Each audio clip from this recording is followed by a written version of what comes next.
What up? It's your boy Blake Anthony back with another episode of the Overreaction Show right here on Sports Talk49. Bucs, you see the title. Bucs sail to victory over Panthers with an unexpected duck on deck. Unexpected duck on deck. Of course, we'll talk about all that and what, the block punt and, the big win and Dave Canales and all those things like that. And now I'll talk a little bit about some tape I saw too. I just wanted to talk about something that was cool and something that it just goes under the radar. But first and foremost, big shout out to Duckman and all that. If anybody can get a hold of that Duckman, he's hard to get a hold of. I found out who his agent is. I found out who the agent is, but he won't take any of my calls. If you have seen this Duck, that is his agent, Agent Donald Duck. I can't get a hold of him for some reason. I'm trying to get him on the show, and he just won't pick up any of my calls. You see, he's on the phone, but he won't pick up my damn calls. Selfish MFer. Anyway, back on to what I was saying.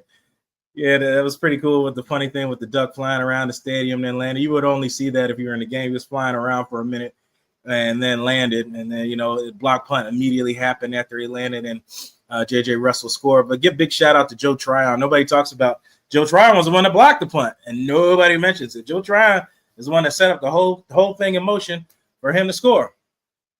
But let me go into what I always do.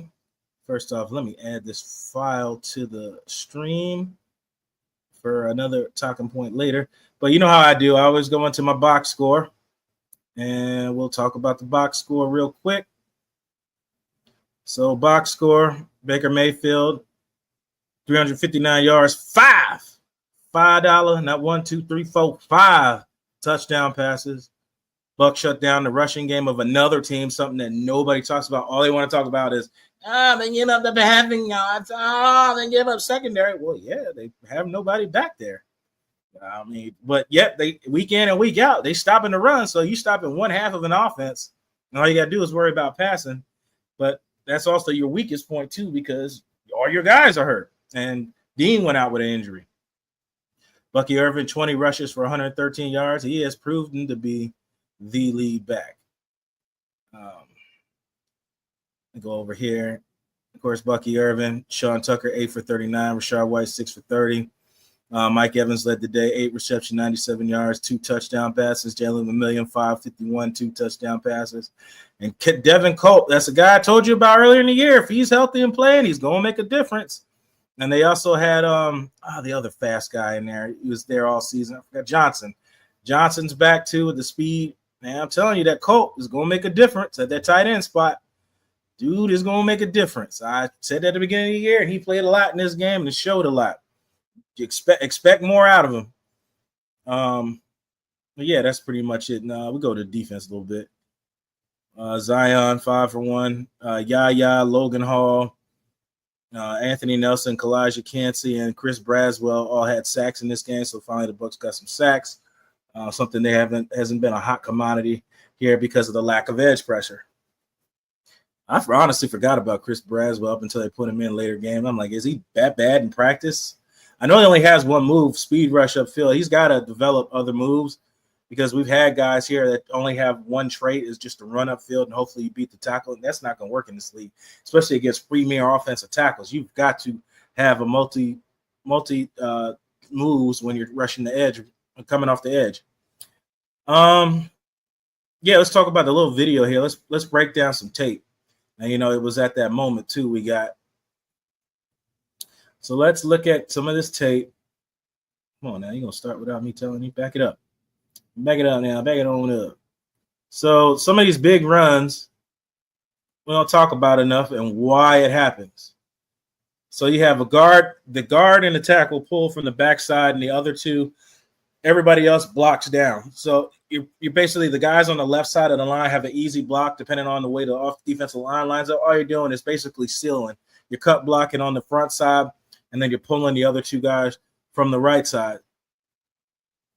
So your first block is sealed with the guard because he's obviously closest to that side. Cody Monk. But then the big one, then like I said, things get missed, and this is why I'm here to push. You see up top here where there's 57. You see 99, a big dude, and the guy in front of him, 57. Look at what Look at what my boy is doing over here. Just driving 57 back, driving 5, 10 yards, 15 yards, 14, 13 yards back, shoving that man back in the block. These are why running lanes are so wide open. You see it? Seal block by Cody, done. Turn him inside, textbook. Now let him get around. How do I keep doing that? I said let him get around and lead flock upfield with a full head of steam. There we go. We'll show it again. This time I won't screw up, I promise. Seal. There we go. Keep pushing him upfield. Drive him. And Bucky's riding right behind him. Drive him. Cut back inside. All the way downfield.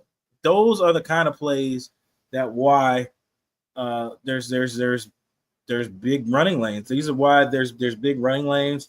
These are why there's little things like that the second year offensive guard, was a guard, moved to tackle. Come on, I don't know why I'm slipping.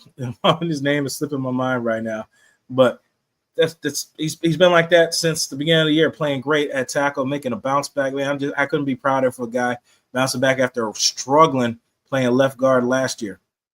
And here's another point I point out in the game. I don't know if y'all knew Bryce Young and Braswell are teammates at Alabama. I watched they had conversations with each other earlier in the game when Braswell came in. And that's a matchup I kept watching. I said, wouldn't it be cool if Braswell ended up getting a sack? Well, speak it into existence. Hop steps around the tackle. Tackle knows his beat. If he's even, he's leaving. Bryce Young has no clue that it's coming. And whap! It's a fumble. Let's see that same thing in slow motion. Yeah, get it. Doesn't have a clue. Bump. Maga. Fumble. And they drafted him in the second round to do things like that, and he's able to do so. Head on the ball, sacking the quarterback. Don't want to hurt your teammate. I just want to point out, I think that was a pretty cool moment for them, for him to sack his old quarterback. You know, you can't hit him in college and practice and things like that. So you actually got a chance to light your boy up playing again. I can't think if that's ever happened to me, playing against guys that were my teammates. So, but that's pretty cool, I think, for that to have happened, transpired. So I saw that in the game. You just got to have fun with certain things you see. We talk about all positives and things like that. There's some negative. The back end, that's why these guys got to communicate. Got so many different faces in it, and shifting in and shifting out. There was a couple of deep bombs. Zion's still having problems locating the ball in the air. Hopefully, I know they're going to work on that in practice. Mike Edwards, man, he got beat bad by Adam Thielen in that touchdown where he hit the stab inside and then went vertical. He was supposed, where he caught the ball is where Mike Edwards should have been, and it would have been an interception, but he did it. If Thielen's a veteran, you watch film and know what guys' tendency to bite on, and that's what he bit on for a touchdown. And people are going to cry and complain about blah, blah, blah. But as I said before, and I'll keep saying again, who else are you going to put in? Because like I said with my boy James Canada, there's no one else. Listen, believe me when I tell you this. You can only get better. And you don't have to worry about getting a hook because I got no one left. There's no one left. So this is what it is at this point. So Antoine Winfield and these guys get back. Thankfully, the offense is getting some more weapons back. I said with Cameron Johnson and Colt coming back. Payne Durham played really well, and I think that he had more confidence this game. He made some great blocks too. I didn't have time to put up. But yeah, when you know you're the guy for 2 weeks, you have a little more different confidence, level of confidence coming into the game. And then Devin Colt coming in, man. I told you that was one of my guys that I think there was going to be another sleeper guy. Watch 82, man. Keep your eyes on 82.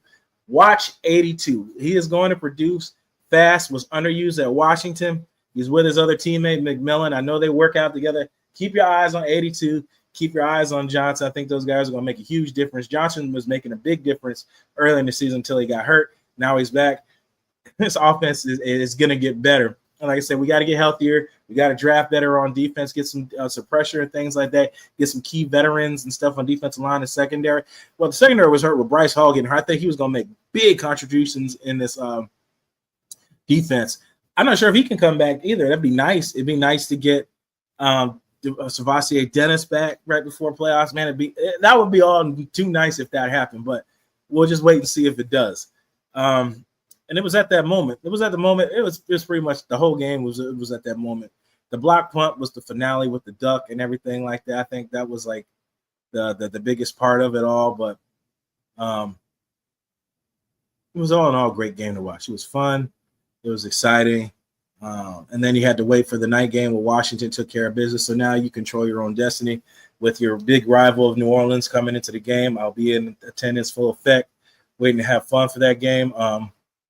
And just looking forward to seeing the Spencer Rattler and the guys coming in. And I expect the Saints to come out with a full head of steam, trying to upset the Buccaneers and not making it into playoffs. If the Falcons lose again, then it doesn't matter. It pretty much seals the deal. But if the Bucs win the game, that's pretty much it. That's all I got for today. I'm glad you guys enjoyed everything. It's been fun all season. We got one more week. I'm just going speaking as this is 2 more weeks guarantee with the home playoff game. So it'll be 2 more home games. It'll be the Saints game, and then it'll be the playoff game coming up. So it'll be fun to watch, and I'm interested to see who they're going to play in that game. What do you guys think? Send me some videos and stuff. I'm always listening to different points and opinions. So if you got videos and stuff, email me. Should be my link and all that stuff should be there with my digital business card, my email and stuff. If you guys got stuff you want to talk about, even if we don't agree, it's still fun to debate. So yeah, you're the one, as we always do. You're the master of everything what you do with your life. What you do with it is entirely up to you. Thank you guys. God bless. And we'll see you next time. Fire those cannons. Peace.